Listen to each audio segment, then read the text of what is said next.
우리가 함께 신앙생활한다는 것은 결국 함께 예배드리는 것입니다.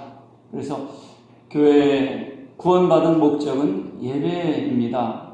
하나님과 공적으로 드려지는 예배와 삶 속에서 드리는 예배하기 위해서 우리는 구원받았습니다.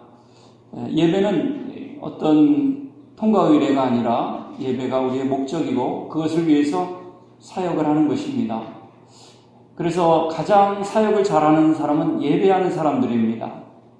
그래서 그것을 늘 기억하면서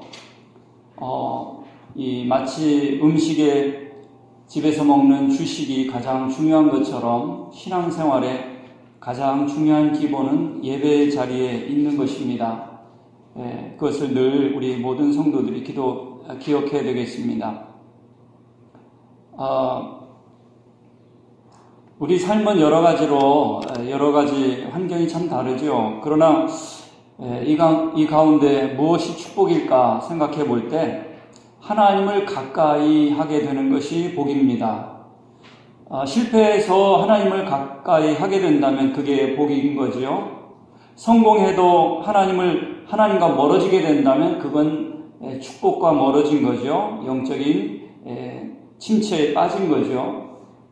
또 기다림으로 말미암아 주님 앞에 나와 기도하고 하나님의 지혜를 간구하는 것이야말로 참된 축복입니다.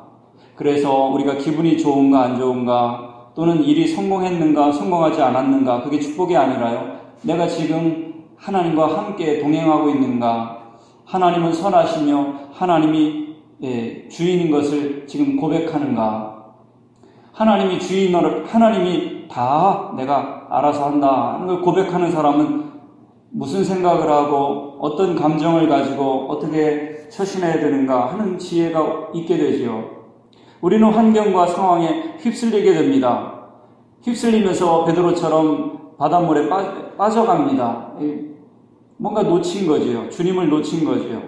여러분, 예배 시간을 통해서 다시금 말씀을 되찾고 주님을 되찾고 그리고 내가 있어야 될 영적인 포지션, 자리를 확보하는 이 시간이 되기를 원합니다. 오늘은 느헤미야 마지막 시간으로서 느헤미야가 이루었던 개혁과 그리고 느헤미야의 모습을 통해서 우리가 신앙생활에 그 좋은 믿음의 선배를 통해서 신앙생활의 지혜를 이렇게 내년도에 신앙생활하는 이 부분을 내가 잘 붙들고 적용해 봐야 되겠다 하는 것을 여러분 꼭 이 시간 한 가지에서 10가지까지 각자 이 장바구니에 담아 들어가는 시간이 되기를 바랍니다. 보니까 사역에서 중요한 건 기도입니다. 기도는 사역하기 위해서 전에 준비하는 게 아니라 기도가 사역인 것입니다. 그래서 느헤미야의 인생의 가장 중심은 기도였습니다. 선유리에 어느 교회를 개척했는데 그 처의 조카가 되니까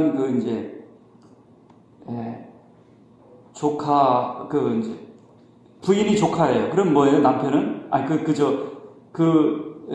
그분은 어떻게 되는지, 큰아버지인지, 그분이 이제 우리 총회장을 하셨습니다. 그러면서 그 조카 딸의 사위가 선유리에서 개척을 했으니까 우리 교단이죠. 얼마나 이렇게 축복을 해줬겠습니까? 근데 기억이 생생해요. 한 5년 됐는데 조카 사위한테 목회하면서 결국 붙들 수 있는 건 아무것도 없다. 말씀과 기도의 시간을 붙들어라. 그렇게 말씀하셨습니다. 총회장이시고 교회도 크고 지도력도 있고 결국은 말씀과 기도를 붙들 수밖에 없다. 이거는 목회자에게만 해당되는 게 아니죠. 성도님들도 여러 가지 붙들어야 될 것도 있지만 그 중에서 말씀 붙드는 거, 기도 붙드는 거 이걸 꼭 기억해서 다른 것 다 놓쳐도 말씀과 기도를 여러분 우리 같이 붙들었으면 좋겠습니다. 기도하는 사람은 유약해 보이고 화려해 보이지 않아도 기도만큼 강력한 것은 없습니다. 왜냐하면 기도하면 그 사람이 일하는 게 아니라 하나님이 일하시기 때문에 기도만큼 강력한 게 없습니다. 느헤미야의 삶을 보면 12년간 사역하면서 참 영적인 맷집이 강한 사람이라고 보여집니다. 그래서 그는 자기의 사명을 완주하였습니다. 얼마나 많은 비난이 있었는지 모릅니다. 야, 너희들이 무슨 성을 짓는다고 하느냐? 본 무너질 거다. 말도 안 되는 소리다.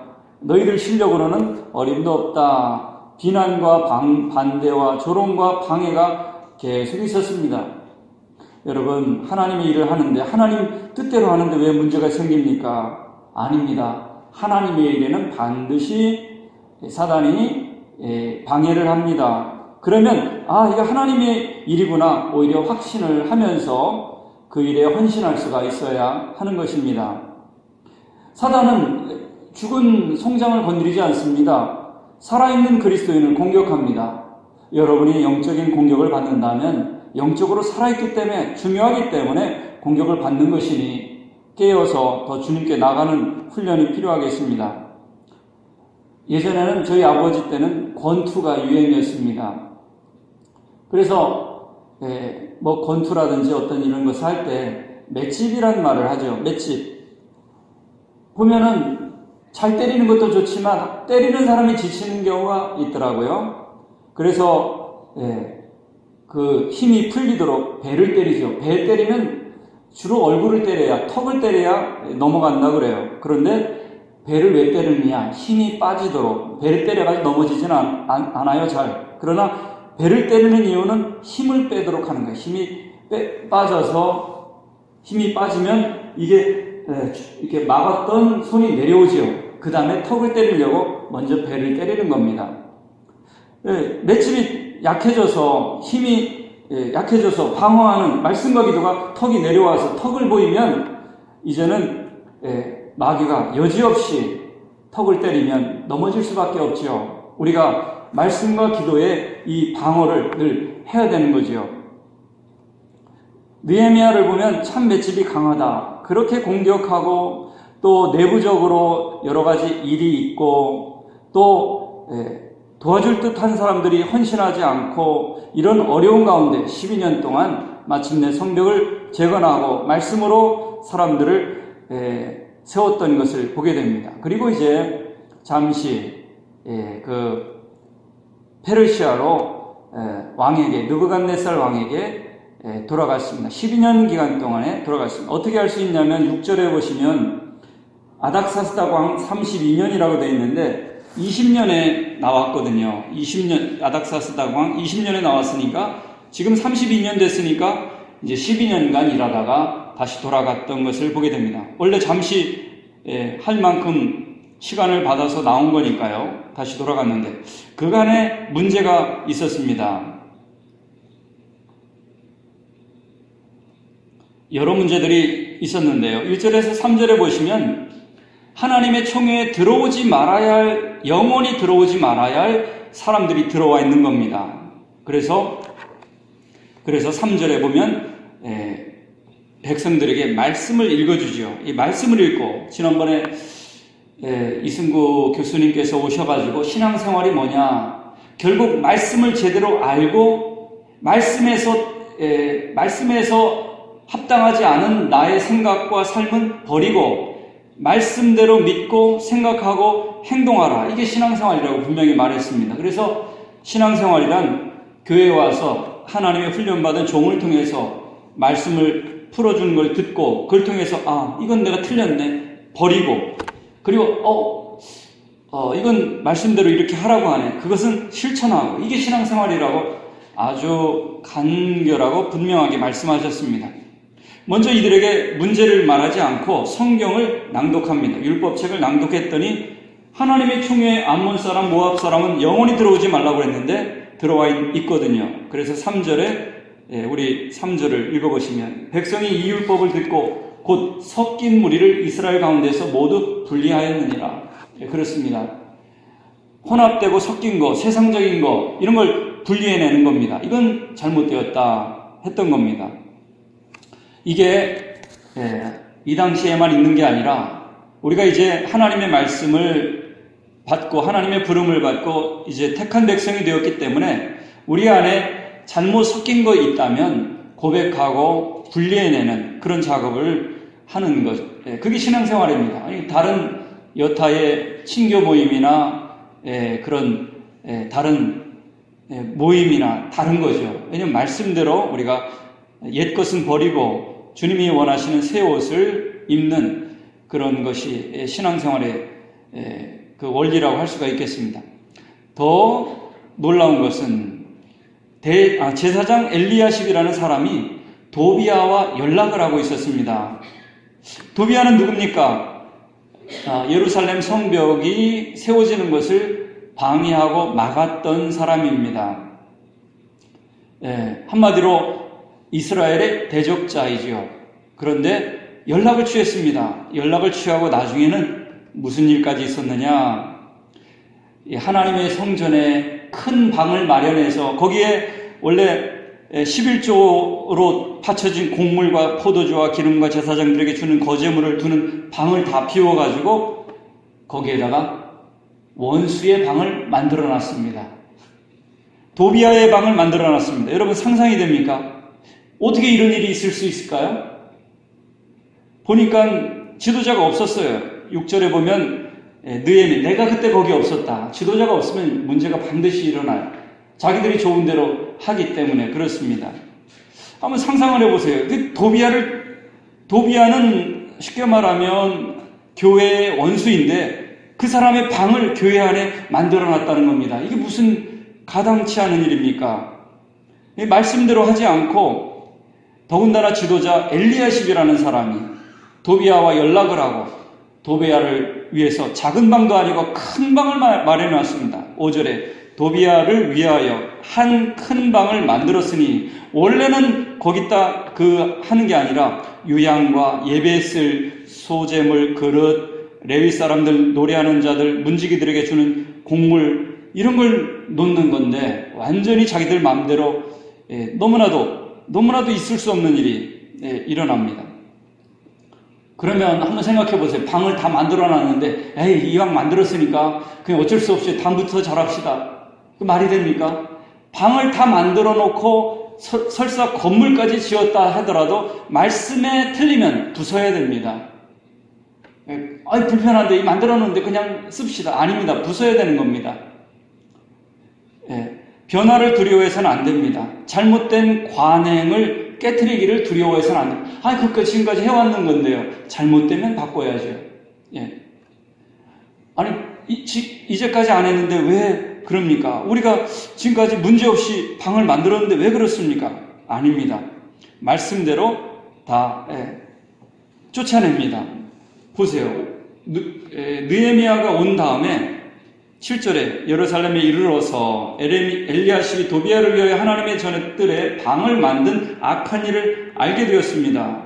8절에 내가 심히 근심하여 도비아의 세간을 그 방 밖으로 다 내어 던지고 그냥 이상한 게 아니에요. 갖다 집어 던졌어요. 예수님께서 성전을 청결하듯이 다 집어 던졌어요. 아니 원수의 세간인데 원수의 물건들인데 그걸 뭐 이사시킬 게 있습니까? 다 집어 던지고 아니 지도자가 그럴 수 있습니까? 그럴 수 있죠. 지도자니까. 성도가 아니니까 그럴 수가 있어요. 그리고 이제 복원을 합니다. 9절에 명령하여 그 방을 정결하게 하고 하나님의 전에 그릇과 소재물과 유향을 다시 그리로 들여놓았느니라. 원래대로 말씀대로 복원을 했던 겁니다. 이런 참 어처구니 없는 일이 벌어졌습니다. 지도자가 없이 말씀이 없이 그들이 좋은 대로 더군다나 엘리야십 제사장이라는 사람이 그런 일을 벌여 놓았던 거죠. 이제 그 다음에 문제는 도비아 방을 만들었던 것도 충격적인 거지만 10절에 문제가 있습니다. 교회에 일하는 사람들이 다 도망갔어요. 레위 사람들, 찬양대원들이 다 도망갔어요. 10절을 한번 우리 한 목소리로 읽어보겠습니다. 내가 또 알아본즉 레위 사람들이 받을 몫을 주지 아니하였으므로 그 직무를 행하는 레위 사람들과 노래하는 사람들이 각각 자기 밭으로 도망하였기로. 교회 일하는 사람들이 다 도망갔어요. 레위 사람들, 찬양대원들 다 도망갔어요. 왜 도망갔어요?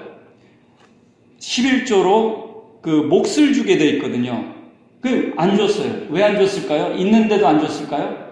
헌금을 안 해서 안 준 거예요. 11조가 들어온 게 없어서 교회를 운영할 재정이 없어서, 헌신이 없어서 교회를 섬길 사람들이 다 도망갔어요. 이제 먹고 살아야 되니까 밭으로 가서 일하러 갔어요. 돈 벌러 갔어요. 이런 일이 벌어졌습니다. 한마디로 예배를 소홀히 하니까 헌신도 없고 예배를 위해서 일하는 사역자와 필요한 사람들이 다 도망가는 예배가 중단되는 사태가 벌어진 겁니다. 한마디로 그들에게 일할 수 있고 편안하게 섬길 수 있는, 그렇다고 사치스럽게까지 하겠습니까? 기본적인 것을 하지 않았기 때문에 예배가 무너진 것을 여기서 말하고 있습니다. 이것은 그들이 마땅히 12절에 그래서 그들을 꾸짖으면서 이제 회복을 하는 거죠. 너희가 하나님의 전을 어찌하여 이렇게 버려두었느냐. 그러면서 레위 사람들을 불러서 다시 제자리에 세웠어요. 사람을 불렀으니까 뭐가 필요해? 11조가 필요하죠. 12절에 이에 온 유다와 곡식과 새 포도주와 기름의 11조를 가져다가 곳간에 드림으로 사람도 드리고 헌물도 회복하고 그러면서 예배를 회복하는 그런 일을 하였습니다. 그러면서 이렇게 참여한 모든 사람들이 하나님 기억하시고 복을 달라고 14절에 하나님께 간구하고 있습니다. 14절을 같이 읽겠습니다. 내 하나님이여 이 일로 말미암아 나를 기억하옵소서. 내 하나님의 전과 그 모든 직무를 위하여 내가 행한 선한 일을 도말하지 마옵소서. 예배를 회복하는 일, 또 교회를 섬기는 사역자들을 섬기고 세운 일, 이것을 하나님께서 상 주시도록 그렇게 기도하는 내용이 되겠습니다. 마지막으로요, 이거보다 더 큰 문제는 예배 자체가 무너진 사건입니다. 바로 주일 성수가 되지 않는 겁니다. 안식일을 지키지 않는 문제입니다. 안식일이라는 것은요, 주일이라는 것은 하나님을 나의 구세주로 고백하는 가장 큰 표시이거든요. 성경을 들고 교회 예배 드리러 가는 것이 바로 구원받은 사람들의 가장 눈에 보이는 특징인데 이게 사라졌습니다. 일하러 가고 안식일이 지켜지지 않고 안식일에 장사꾼들을 모으고 그런 일이 벌어져서 바로 그날에 느헤미야가 책망하면서 이 안식일을 회복하는 장면이 나옵니다. 15절부터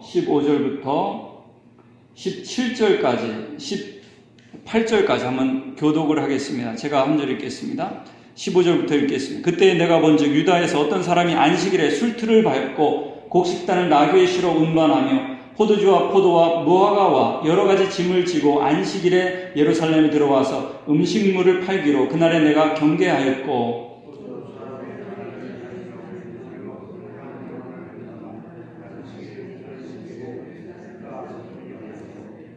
내가 유다의 모든 귀인들을 꾸짖어 그들에게 이르기를 너희가 어찌 이 약을 행하여 안식일을 범하느냐.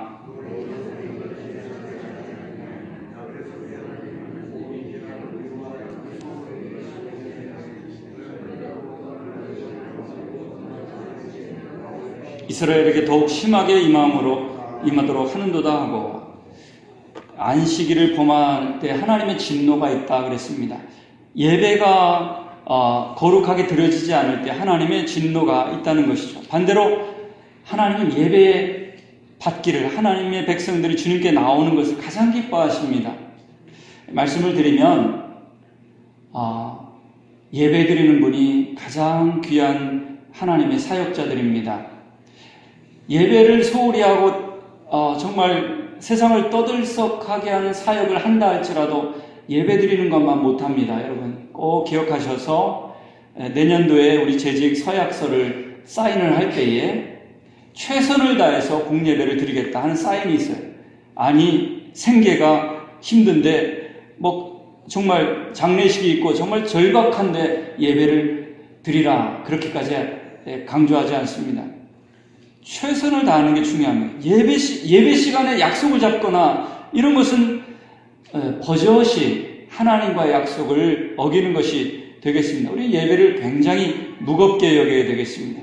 그래서 주일 성수, 하나님이 복 주시고 거룩하게 세운 시간을 우리가 귀하게 여겨야 된다 하는 것을 생각해야 되겠습니다. 그래서 제가 처음부터 우리 교회를 섬길 때 말씀을 드렸지만 예배가 우리 교회는 여러 가지가 많지 않습니다. 그러나 이 작은 것도 지켜지지 않을 때가 있습니다. 공예배, 특별 새벽 기도회 1년 2차례, 월삭 새벽 기도회, 그리고 개인 기도와 새벽 기도 기본이거든요. 기본이 된 다음에 다른 것들을 할 때 열매가 있는 거지, 아직 기본이 채워지지 않을 때 하는 것은 유익이 없습니다. 이 기본적인 것, 이것을 우리가 더 기본으로 돌아가서 힘써야 하겠습니다. 마지막으로 이스라엘 백성들이 왜 70년 동안 바벨론에 끌려가서 포로 생활을 하게 됐습니까? 안식일을 어겼기 때문입니다. 하나님께서 강제로 쉬게 하셨습니다. 바벨론에게 멸망하게 되었고 70년 동안 포로로 잡혀가게 됐는데 7년마다 안식년을 가져야 되는데 그것을 땅을 쉬지 않고 종들을 쉬게 하지 않고 안식년과 안식일과 이걸 지키지 않은 것을 하나님께서 한꺼번에 다 500년 동안 안 지킨 것을 다 갚아서 땅도 쉬게 하고 종들도 쉬게 하고 다 쉬게 하셨습니다. 우리가 안식일을 지키지 않으면 하나님이 강제로 주저앉히신 겁니다. 이걸 기억하면서 바벨론 70년의 교훈을 꼭 기억해야 되겠습니다. 하나님보다 더 앞서가서 더 이익이 될 거라고 착각하지 마세요. 이익이 안 됩니다. 오히려 손해가 됩니다. 하나님이 그걸 분명하게 성경에서 말씀해 주고 있습니다. 오늘 11조와 안식일, 바로 예배를 세우는 기본 틀이라는 것을, 하나님을 섬기는 기본 틀이라는 것을 우리가 너무나 기본적인 얘기지만 분명히 하고 있습니다. 여기서 이제 느헤미야서를 마치면서 느헤미야에게 배울 수 있는 12가지 지도력을 한번 제가 정리해 보았습니다. 여기서 이제 우리가 어떤 것을 좀 붙들어야 되는가, 나에게 어떤 게 좀 도움이 되는가 한번 12가지 중에 여러분 점검하면서 오늘 말씀을 맺도록 하겠습니다. 먼저 1번부터 12번을 다 한번 읽어본 다음에 우리 살펴보겠습니다. 같이 읽겠습니다. 1. 하나님의 부르심을 알았다. 2. 기도가 깊었다. 3. 비전을 가지고 위대한 일을 성취했다. 4. 권위를 따라 일했다. 권위와 연합하여 일하라. 5. 사역을 조직화했다. 6. 대적자들의 계략을 잘 알았다. 거짓, 이간, 지도력을 공격함. 7. 열심히 일했다. 8. 모범을 보였다. 9. 오직 하나님의 영광을 구했다. 10. 용기가 있었다. 11. 사람들을 선발했다. 12. 결단력이 있었다. 느헤미야는 무엇보다도 하나님의 부르심을 받아 소명으로 일했습니다. 하고 싶어서, 내가 좋아서 일했다기보다 하나님이 불러서 일했습니다. 우리가 가정이나 교회나 이런 걸 섬길 때 내가 하고 싶어서, 누가 하라고 해서 이렇게 가지고는 일을 못합니다. 하나님이 맡겼다. 이걸 꼭 기억해야 됩니다. 일이 잘 돼서 하는 게 아니라, 좋아서 하는 게 아니라, 힘들어서 그만두는 게 아니라 하나님이 맡겼기 때문에 내가 일을 한다. 꼭 기억하시고, 이 소명의식이라고 하죠. 하나님이 불렀다 하는 것입니다.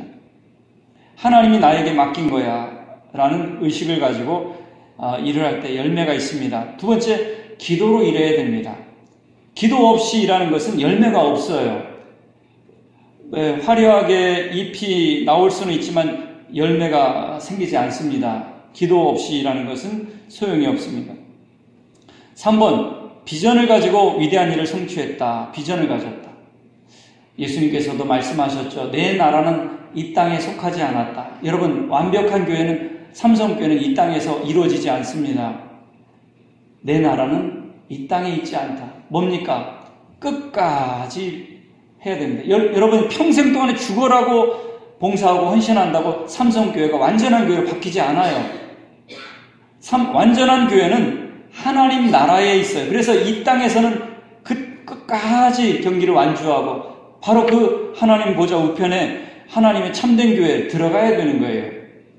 많은 사람들이 중간에 낙심합니다. 아니 이 정도 했으면 뭔가 되는 줄 알았는데 왜 이렇게 지치도록 아무것도 안 되느냐? 안 되지요. 하나님의 나라는 이 땅에 없기 때문에, 하나님의 나라는 죽어야 완성되기 때문에 우리가 이 땅의 참된 교회도 죽어야 완성이 됩니다. 내 때에 어느 정도 되는 건 있겠지만 완전한 교회는 우리가 죽었을 때 하나님께서 이루어 주시는 겁니다. 꼭 기억하세요. 이 땅에 참된 교회는 없다. 이 땅에 하나님의 나라는 이 땅에 있지 않다. 내 나라는 이 땅에. 네가 왕이냐? 그렇다. 네 나라가 어디 있냐? 내 나라는 여기에 속하지 않았다. 예수님의 이 말씀을 꼭 기억하면서 왜 아직 하나님의 나라가 안 됐지? 왜 아직 천국이 안 됐지? 왜 아직 문제가 있지? 안 되지요. 왜냐하면 아직 이 땅에는 하나님의 나라가 시작이 됐을 뿐 완성되지 않기 때문에 그렇습니다. 그렇기 때문에 인내가 필요합니다. 끝까지 갈 수 있는 인내가 필요합니다. 하나님 나라의 비전을 가지고 끝까지 가는 거죠. 결국은 끝까지 남는 사람이 승리하는 겁니다. 4번에 권위를 따라 이랬습니다. 느헤미야는 아닥사스닥 왕의 허락을 받고 축복을 받아서 파송을 받았고, 그리고 12년 사역도 아닥사스닥 왕에게 가서 보고하고 다시 일이 있어서 이렇게 돌아오게 되었습니다. 우리는 권위를 따라 일하지 않으면 한순간에 무너지게 됩니다. 권위와 연합하여 일하시기 바랍니다. 구역장을 위해서 기도하시고 또 구역장과 성도님들은 목회자를 위해서 기도하는 게 합당한 것이죠. 왜냐하면 그 권위를 따라 일하지 않으면 무너지게 되어 있습니다. 그래서 권위를 따라 일할 때 열매가 있다. 권위를 따라 하지 않으면 많은 열매가 있고 재미있는 것 같아도 한순간에 무너지게 되어 있는 것이 영적인 원리입니다. 그렇기 때문에 교회 기관장, 부장, 또 구역장, 맡겨진 사역자들은 교역자와 연합해서 일하도록 하나님께서 세우신 직분들임을 기억하면서 이 원리를 사용해야 기억해야 하겠습니다. 목사님에게 말씀드리고 또 축복을 받고 여전도의 남선교회 다른 교회와 제가 아는 교회는 원래 오셔서 기도하고 축복해 주시고 식사도 하고 예배도 드리고 뭐 바빠서 요청을 안 하는지 모르겠지만 자치기관이지만 목회자, 교역자의 지도 아래 있는 겁니다. 그래서 예배 드릴 때 적어도 1년에 한 번은 목사님 우리 원래회에 와서 기도해 주십시오. 이런 게 정상적인 교회고 축복된 기관인 거죠. 또 찬양대가 우리는 함께 연말에 식사를 했죠. 그런 아름다운 전통이 있었습니다. 뭐 재정 문제 여러 가지 여건이 있겠지만 찬양대도 역시 또 여러 기관도 역시 구역 모임도 역시 그런 권위와 함께 일할 때 열매가 있습니다. 권위와 멀어질 때 문제가 되고 열매는 없게 됩니다. 이 원리를 분명히 알아서 이건 제가 축복을 받으려는 게 아니라 그 구역이 축복을 받고 그 부서가 축복을 받고 그 기관이 축복을 받고 그러기 위해서 하는 겁니다. 그렇지 않으면 결국은 문제가 되고 결국은 교회 유익이 되지 않는 결과가 초래하게 되는 것을 우리는 너무나도 많이 보게 되는 것입니다. 사역을 조직화해서 일했습니다. 6번 중요한 건데 대적자의 계략을 잘 알아야 합니다. 우리가 좋은 일을 해도 환영하는 게 아닙니다. 하나님이 맡겨주신 일을 해도 막 뜻대로 되는 게 아닙니다. 결과는 어려울 때가 있습니다. 이미 그걸 예상을 해야 됩니다. 반대도 예상하고 또 오해와 조롱과 여러 가지 문제들도 예상을 하면서 사단의 계략을 알고 역시 네가 우리를 공격하려고 하는구나, 무너뜨리려고 하는구나, 이간시키려고 하는구나 하는 것들을 파악해서 일을 해야 됩니다. 지도력을 공격하는 것 역시 마귀의 가장 핵심 내용입니다. 7번 열심히 일했습니다. 8번 모범을 지도자가 느헤미야가 보여주었습니다.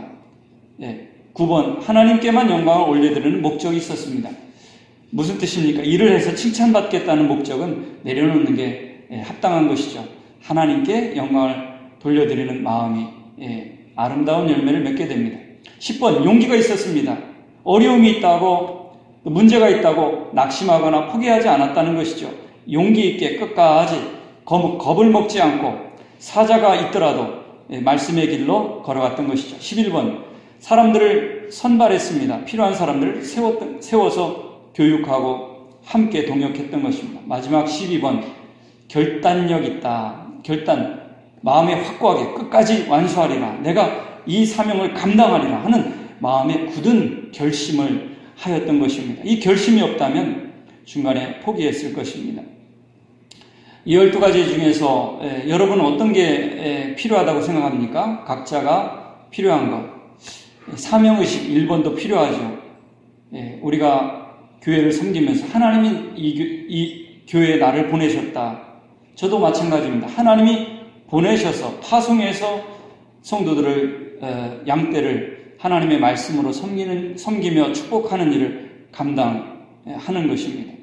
기도로 해야 됩니다. 비전을 가져야 됩니다. 권위를 따라, 말씀의 권위를 따라 이래야 되는 겁니다. 사역을 조직화하고 그리고 문제들이 일어날 것을 예상을 하면서 최선을 다해서 모범을 보이고 하나님의 영광을 위해서 용기 있게 결단력 있게 우리가 내년에도 이런 원칙을 따라서 가정을 세우고 교회를 세우고 하나님께 영광을 올려드리며 아름다운 결실을 맺는 그런 새해가 되기를 주님의 이름으로 축원을 드립니다. 기도하겠습니다. 하나님 아버지, 느헤미야의 지도력을 본보기로 보여주시니 감사합니다. 많은 문제와 어려움이 있었지만 12년 동안 끝까지 성벽을 세우고 말씀의 공동체를 세우고 말씀을 읽기만 한 것이 아니라 말씀대로 정말 이방인과 결혼한 사람들은 끊어내고 또 잘못된 사람들이 들어왔을 때는 분리시키고 또 잘못된 사람이 방을 만들 때는 집어던져 그 방을 복원시키고 안식일이 무너진 거, 예배가 무너진 거는 회복하고 놀라운 삶에 실천하고 개혁을 단행한 것을 보게 됩니다. 우리도 말씀을 따라 가정이 세워지고 성전된 개인이